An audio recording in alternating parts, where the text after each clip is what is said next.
vamos fazer esse exemplo hoje, para a gente apresentar o estado plano de tensão dos pontos.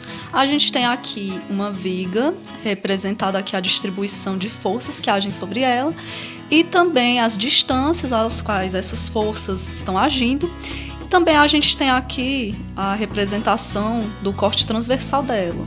Então a gente tem todas as medidas desse corte transversal dessa seção. Essa seção é uma seção retangular, certo? Então a gente vai querer as propriedades aqui do estado plano de tensões no ponto A e no ponto B. Então, o primeiro passo que a gente tem que fazer vai ser calcular as reações de apoio. Então, o primeiro passo, reações de apoio. Para o cálculo dessas reações de apoio, eu vou primeiro ter em mente que o somatório das forças horizontais é igual a zero, o somatório das forças verticais é igual a zero e o somatório dos momentos tem que ser igual a zero, certo? No caso aqui, tem alguma força horizontal agindo? Não existe nenhuma força horizontal agindo nessa viga, que está representado aqui, não existe nenhum.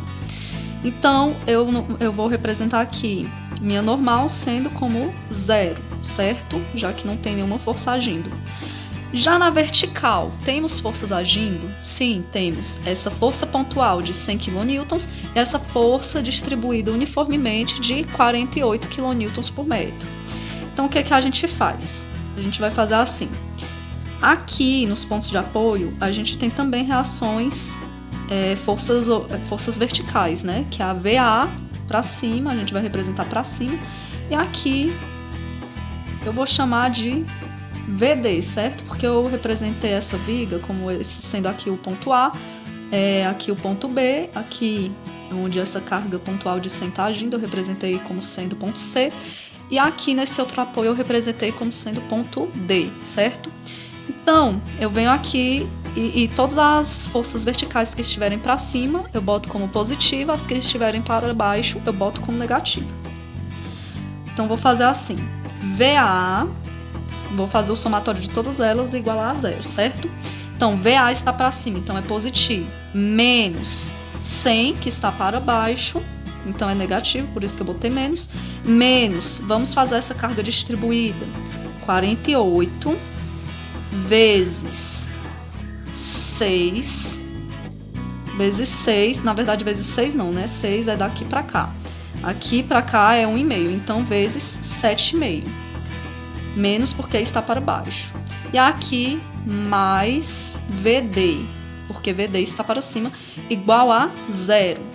Agora a gente faz aqui as continhas, né? Na calculadora, bota assim, VA mais VD igual a... Pegando aqui a calculadora, vai ficar como? Menos 100 menos 48 vezes 7,5. Então, aqui deu menos 7,5, só porque eu tô levando pro outro lado, né? Então, aliás, deu menos 460. Então, eu levando pro outro lado, vai ficar 460 kN, certo? 460 kN, o somatório de VA mais VD. Só porque agora, para eu descobrir quem é esse VA e quem é esse VD, eu tenho que fazer o somatório dos momentos. A gente viu isso nas matérias do período passado, né? Vocês viram isso nas matérias do período passado. Tanto em resistência como também em estabilidade, né? Então aqui é somatório dos momentos igual a zero. Os momentos vocês têm que lembrar. Se a carga estiver tendendo com que minha viga faça um movimento horário, que é no sentido do relógio, vai ser negativo esse momento. Se for no sentido anti-horário, então vai ser positivo, certo? Então, horário negativo, anti-horário positivo. Aí, o que eu vou fazer aqui? Eu vou calcular em relação a esse ponto A, certo? Então, esse momento em relação ao ponto A. Então, a primeira força que eu tenho agindo aqui é essa distribuída de 48 kN por metro, que no caso eu vou fazer ela não tá assim para baixo, vou representar assim para baixo, então ela tende a fazer com que minha viga rotacione no sentido horário, certo? Então ela vai ser negativa. Então, menos 48, que é a minha carga, vezes 7,5, que é a distribuição dela, certo? Vezes, por que vezes? Porque a gente vai multiplicar aqui pela distância em que ela está quando a gente transforma ela em concentrada. No caso, ela vai ficar aqui no meio desse 7,5, 3,75, certo? Menos 48 vezes 7,5, que é a distribuição dela, vezes a metade desse 7,5, que é onde ela vai ficar concentrada. A gente transformando essa carga distribuída em concentrada, certo? Então, a gente tem aqui também uma força para baixo que vai rotacionar essa viga no sentido horário, então negativo. Então, menos 100 com a distância, vezes 2,7. Aí aqui, outra força que a gente tem esse VD, né? Só porque o VD tá para cima. Então, tende a rotacionar a nossa viga no sentido anti-horário, então é positivo. Então, mais VD vezes com a distância do VD ao ponto A, 6 metros. Então, igual a 0, certo? Então, agora a gente vai resolver isso daqui. Vamos ver aqui como é que vai ficar. Menos 48 vezes 7,5 vezes 3,75 menos 10 vezes 2,7, que deu a gente passando aqui para o outro lado vai dar 1.620, certo? Só porque esse VD está multiplicado por 6, eu venho para o outro lado dividindo. Então, dividido por 6 vai dar 270 kN, certo? Agora, eu venho aqui e substituo o VA. O VA vai ser 460 menos o VD, né? Quando eu passar para cá. Então, menos 270 vai dar igual a 190 kN, certo? Então, pessoal, agora continuando aqui, segundo passo, depois da gente calcular as reações de apoio, a gente vai ter que calcular os esforços internos. Os esforços internos, certo? Então, os esforços internos, a gente vai ter que fazer um corte aqui nessa viga. No caso, vou fazer esse corte aqui na questão que eu peguei, estava representado nesse ponto C, tá bem? Então, a gente vai representar aqui a viga até esse ponto C. No caso aqui, temos uma carga distribuída de 48 kN por metro. 48 kN por metro. E até o ponto C a gente tem 2,7 metros, certo? E aqui a gente tem a reação VA, que a gente descobriu que é 190 kN. Por isso que a gente tem que calcular primeiro as reações, né? Porque se a gente não tivesse o valor das reações, como é que a gente ia calcular os esforços internos, né? Então, aqui 190 kN para cima, 248, deixa eu ver aqui, pronto, pegamos todas as informações. Então, pessoal, vocês têm que se ater a uma coisa. Quando o corte for para a direita, a gente pega o momento assim e a cortante assim.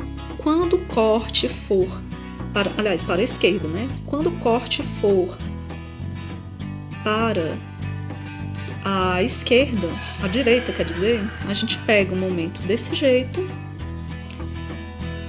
e a cortante assim, tá bem? No caso, eu não vou representar a força normal, porque como a gente viu aqui, não tem nenhuma força horizontal agindo nessa viga. Então, não tem necessidade nesse caso. Se tivesse alguma força normal, então a gente teria que representar, certo? Aqui. Então, Então a representação é assim. Se a gente cortar para achar os esforços internos, a viga pela esquerda, a gente faz essa representação. Momento no sentido horário e a cortante para cima. Já se for no sentido da direita, a gente faz no momento sentido anti-horário e a cortante para baixo, certo? Porque se a gente não fizer assim, pode não dar certo, pode dar algum problema. Então, continuando aqui. Esse corte foi aqui, né? Então, já que foi aqui, é no sentido da direita, né? A gente cortou para a direita. Então, eu vou fazer o momento aqui no sentido anti-horário e a cortante para baixo. Tá daqui BC e MC. Eu tô botando aqui essa letra C porque aqui a gente cortou justamente no ponto C, certo? Então, vamos fazer esse mesmo processo aqui, esse mesmo procedimento para a gente achar os esforços internos. A gente aqui não tem forças horizontais, então eu não vou calcular forças horizontais. Vou fazer aqui o somatório das forças verticais igual a zero. Vou até separar aqui para ficar melhor pra gente. Das forças verticais igual a zero, né? 190 tá para cima, então é positivo, que é a reação do VA, né? 48 tá para baixo, então é negativo, menos 48. E qual é a distância aqui? A distância desse 48 vezes 2,7. Aí agora eu vou calcular esse menos VC. Por que menos? Porque aqui tá para baixo. Igual a zero, certo? Então, VC vai ser igual a... Vem aqui, 190 menos 48 vezes 2,7 vai dar igual a 60,4, certo? Aqui, no caso, iria para o outro lado aqui com um sinal negativo, mas como tem esse negativo do menos VC, vai ficar tudo positivo, certo? E não esquecer de botar a unidade, né? Que no caso é quilonewtons. Então agora eu vou fazer o cálculo do momento para eu achar o meu momento MC. Então o cálculo do momento vai ser dessa forma. Somatório do momento igual a zero. Então vamos lá. A gente vai fazer aqui o somatório do momento em relação ao ponto C agora, certo? Então, essa carga de 190 kN, ela tende a fazer com que minha viga, ela rotacione para que sentido? Sentido horário. Então, ela é negativa. Então, menos 190 vezes 2,7 em relação ao meu ponto C. Então, 2,7. Certo? Agora aqui, 2,7 em relação ao meu ponto C. Aí a gente vem aqui e faz 48 em relação ao ponto C. Esse 48 faz com que rotacione no sentido anti-horário. Então, nesse caso, esse 48 vai ser positivo, porque ele está fazendo com que rotacione no sentido anti-horário. Então, vezes 2,7 vezes 1,35, que é a metade aqui. Quando a gente vai fazer essa distribuída, a gente não transforma aqui em uma pontual, uma carga pontual. Então, a gente pega aqui a metade dessa distância, que é 1,35, certo? Aí aqui, como tá no anti-horário, que a gente adotou, né, para a direita anti-horário, a gente faz mais MC igual a zero. Então, a gente só calcula agora o MC. Vai ficar menos 190 vezes 2,7 mais 48 vezes 2,7 vezes 1,35.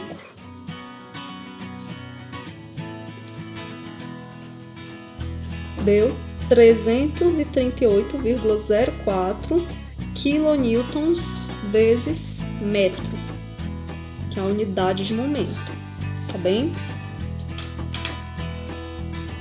Então agora a gente já calculou os esforços, as reações de apoio, os esforços internos, e agora a gente vai para o próximo passo. O próximo passo vai ser sobre as propriedades da seção. Propriedades da seção. que a gente está calculando todos esses itens? A gente está fazendo todos esses cálculos porque mais na frente a gente vai usar as fórmulas da tensão, certo? Tanto da tensão normal quanto da tensão cisalhante. Então agora vamos para esse próximo passo, que é o cálculo das propriedades dessa seção aqui, que a gente pegou justamente nesse corte, no ponto C. Então agora, para o cálculo das propriedades da seção, a gente vai ter que olhar aqui bem essa seção e a gente vai ter que calcular tanto a inércia dessa seção retangular, que é bem simples, né, de calcular, como também a gente vai ter que calcular o QA, o QB, certo? Então, vamos lá começar pela inércia. Cálculo da inércia. A gente sabe que é base vezes a altura ao cubo sobre 12, mais a área vezes a distância em y ao quadrado. Só porque aqui é a inércia em x, né, no caso, distância em y. Só porque, nesse caso aqui, como é uma seção, trata-se de uma seção retangular, a gente vai calcular só com essa fórmula, certo? Então, vai ficar assim. Qual é a base? A base em relação a x, certo? A base dessa figura vai ser... Vamos botar tudo em metro. A gente tem que botar tudo em metro, deixar tudo em metro na hora de calcular. Então, aqui a base vai ser 0,15 vezes a altura vai ser 30 centímetros, que no caso 0,3 ao cubo, dividido por 12. Então, a gente tem aqui 0,15, fazer assim que fica melhor, 0,15 vezes 0,3 ao cubo, pronto. Dividido por 12. Então aqui, de acordo com os cálculos, o momento de inércia deu 3,375 vezes 10 a menos 4 m à quarta, certo? Então, para o cálculo desse Q, a gente vai usar essa fórmula, base vezes altura vezes esse y barra. Base vezes altura do quê? Base vezes altura dessa figura formada acima do ponto. Aqui, acima do ponto A, a gente não tem nenhuma figura formada. Aqui, em cima do ponto B, a gente tem essa figura formada. Aqui, o centro geométrico dessa figura formada acima desse ponto B. Então, essa distância entre o centro geométrico dessa figura formada acima do ponto B até a linha neutra vai ser o meu y barra de B, certo? Então, como aqui essa altura completa é 15 centímetros, então até aqui no meio, daqui para a linha neutra, vai ser a metade desses 15 centímetros. Então, vai ser 7,5 centímetros, que em metros dá 0,075 metros. Então, e a área dessa figura, como é que a gente vai calcular? A base, a gente está vendo aqui que é 15 centímetros. A altura dessa figura que foi formada, 15 centímetros também, certo? Aqui, automaticamente... o Q de A vai ser 0, porque não tem nenhuma figura formada, né? Então não vai ter a área para a gente calcular e nem vai ter a distância y barra de A. Já no caso dessa figura B, formada acima do ponto B, quer dizer, a gente vai calcular a área 0,15 vezes 0,15 vezes essa distância aqui do centro geométrico da figura até a linha neutra, que no caso vai ser 0,075. Então, o Q de B vai dar esse resultado aqui, certo? Então, agora a gente tem todas as propriedades da seção. Então, agora vamos começar a fazer o cálculo das tensões. Tanto da tensão normal, vou até botar aqui primeiro, tensões normais,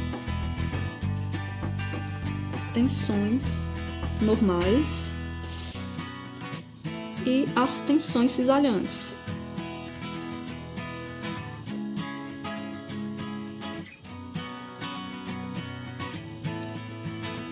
Tensões normais e tensões cisalhantes. Qual a fórmula da tensão normal? A tensão normal, ela é calculada dessa forma.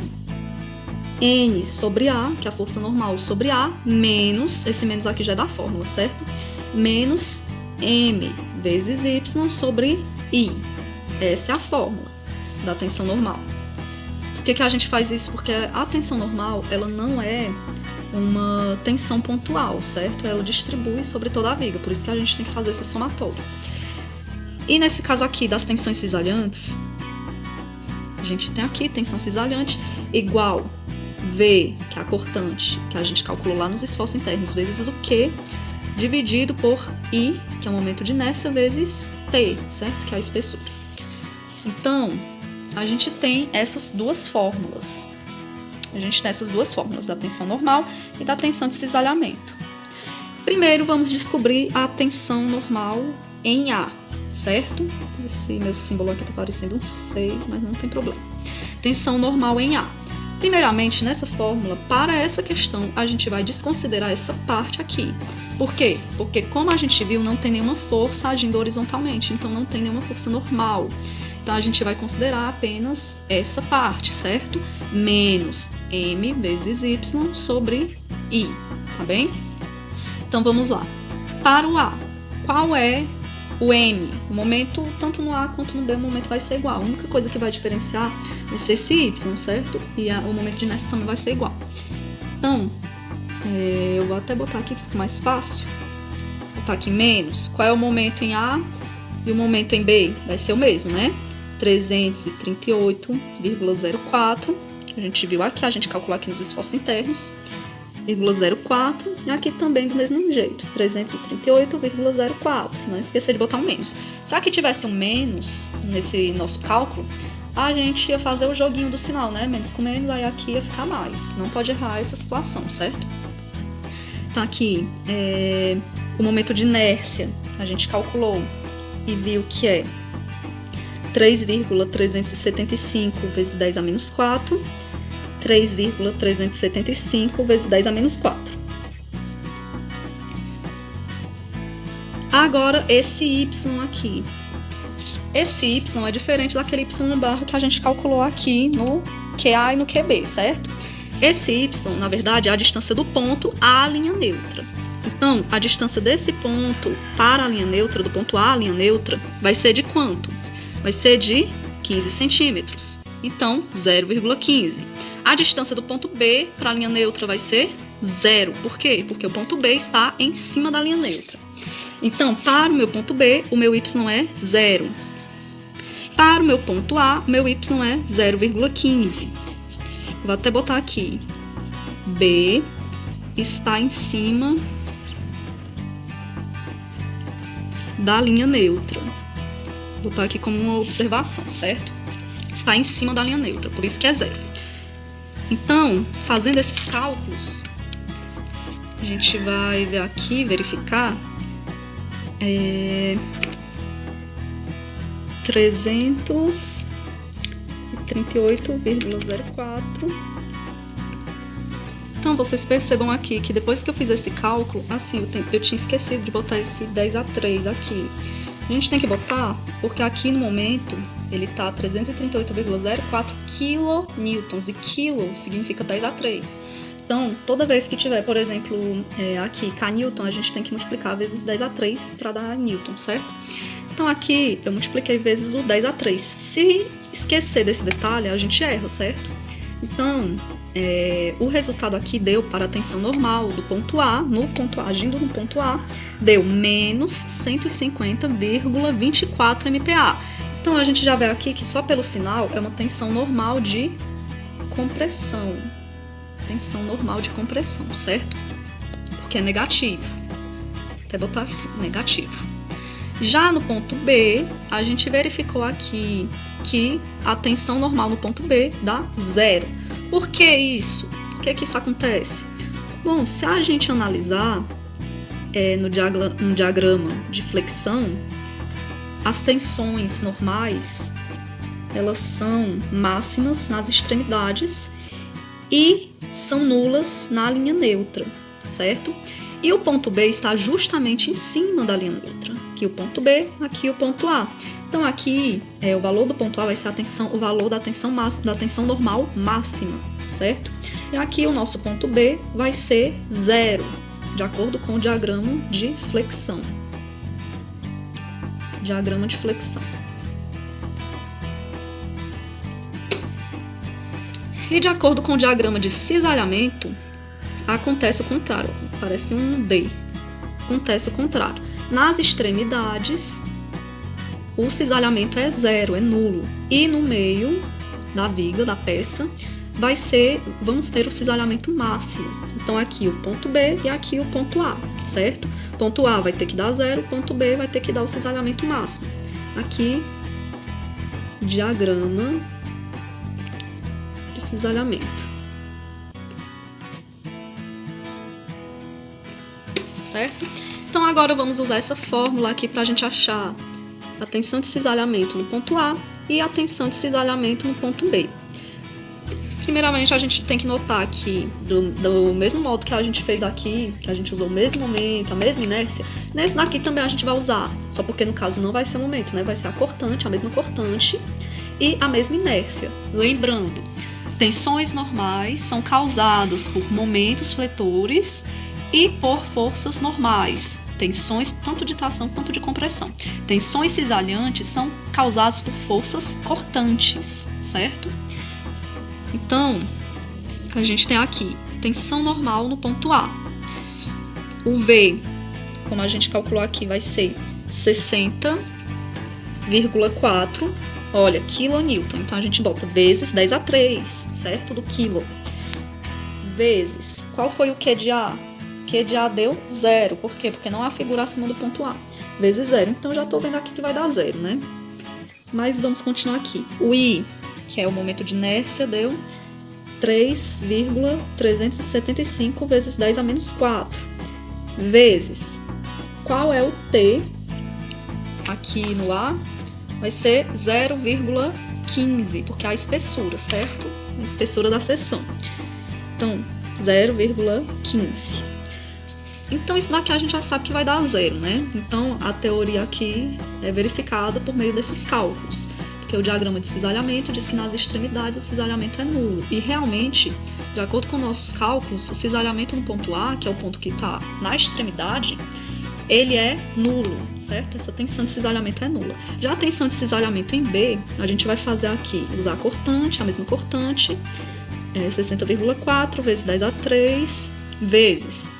Agora a gente vai ver aqui, qual foi o Q de B? O Q de B é 1,6875 vezes 10 a menos 3, dividido por momento de inércia, o mesmo, 3,375 vezes 10 a menos 4, vezes. A espessura, nesse caso, é a mesma, porque trata-se de uma seção retangular, né? Então, ela é toda uniforme. Então, vezes 0,15. Então, agora vamos fazer esses cálculos para verificar como é que vai ficar. Então, de acordo com os cálculos, a tensão de cisalhamento no ponto B deu esse valor. A gente transformando isso para megapascal, a gente tem que voltar 6 vírgulas. Então, 1, 2, 3, 4, 5, 6. Então, vai ficar igual a 2,01 aproximadamente megapascal, certo? Então, tensão, aqui estão as tensões. Tensão normal em A deu menos 150,24, uma tensão normal de compressão. Tensão normal em B deu zero. Por quê? Porque B está na linha neutra. Então, tensões normais são nulas na linha neutra. Tensão cisalhante. Tensão cisalhante deu zero no ponto A, porque está na extremidade. Tensões cisalhantes são nulas nas extremidades. E tensão cisalhante em B deu 2,01 megapascal. Agora, nós vamos fazer os estados planos dessas tensões. Estados planos de tensões, certo? Então, pessoal, eu fiz aqui o desenho da representação dos estados planos de tensão. Eu risquei aqui no normal o B e no cisalhante o A, eu já expliquei os motivos, né? Porque deu zero aqui. Então, no estado plano de tensão, no ponto A, a gente vai ter só tensões normais. E no B, a gente vai ter só tensões cisalhantes. Mas tem casos, lógico, que em alguns pontos vai ter tanto tensão normal quanto tensão cisalhante. Por exemplo, se eu fizesse aqui, aqui é o ponto C. Aqui teria tanto uma tensão normal, como aqui também teria uma tensão cisalhante, certo? Pode ter as duas também, porque nesse caso realmente foram as exceções, digamos assim. Então, por que eu representei essa seta, ó, representando no eixo X para o ponto A? Eu representei entrando nesse plano. Eu representei entrando porque nos cálculos deu negativo, então é compressão. Se fosse positivo, seria tração e seria saindo desse plano do ponto A, certo? Agora, para o cisalhamento, esse cisalhamento, apesar do resultado ter dado positivo para o ponto B, aqui deu positivo, mas aqui eu representei negativo. Por que negativo? Vocês sabem, né, dessa regra, que só é positivo se essas setas aqui do cisalhamento estiverem se encontrando no canto superior direito. Não tem seta se encontrando nesse canto superior direito, então é negativo. Mas aqui não está positivo, então por que eu representei desse modo? Vamos prestar atenção nessa setinha aqui, certo? Do cisalhamento. Quem causou essa tensão de cisalhamento? Foi a nossa cortante, certo? Nossa cortante deu positiva, então quer dizer que o sentido que eu adotei para ela está certo. E eu fiz esse corte para a direita. Se eu fizer esse corte para a direita e tá essa representação aqui da seta para baixo, aqui deu positivo, confirmando que eu adotei corretamente, então quer dizer que aqui é para baixo, essa parte aqui da direita, certo? Desse retângulozinho que eu faço aqui para representar a tensão no ponto. Essa parte da direita, que foi onde eu fiz o corte, ela vai ser representada para baixo. Então, para eu encontrar minha seta, minha outra seta vai ficar desse jeito. Então, com essa conformação, quer dizer que minha tensão em B, na verdade, ela é negativa. Então, é menos 2,01 MPa. E aqui, minha tensão normal em A vai ser menos 150,24 MPa. Aqui eu botei negativo, mas na verdade é só um modo de... Esses valores são absolutos, certo? Eles não podem ser negativos. Esse negativo é só mesmo uma representação, para querer dizer, aqui está agindo uma compressão, e aqui está nesse tipo de conformação. Porque na hora que a gente vai calcular, verificar no círculo de Mohr, que é o assunto da nossa próxima monitoria, aí a gente vai ter que usar com um sinal ou positivo ou negativo de acordo com o que der, certo? Mas esse valor de cisalhamento acontece 2,01 MPa, absoluto, certo? Então, pessoal, eu espero que vocês tenham entendido. A gente viu hoje essa parte mais inicial e nas nossas próximas reuniões a gente vai focar mais no círculo de Mohr. Vamos resolver mais questões, vocês também podem enviar alguma questão para eu resolver, gravar um vídeo, tá certo? Qualquer dúvida, se eu puder ajudar, só falar no grupo e muito obrigada!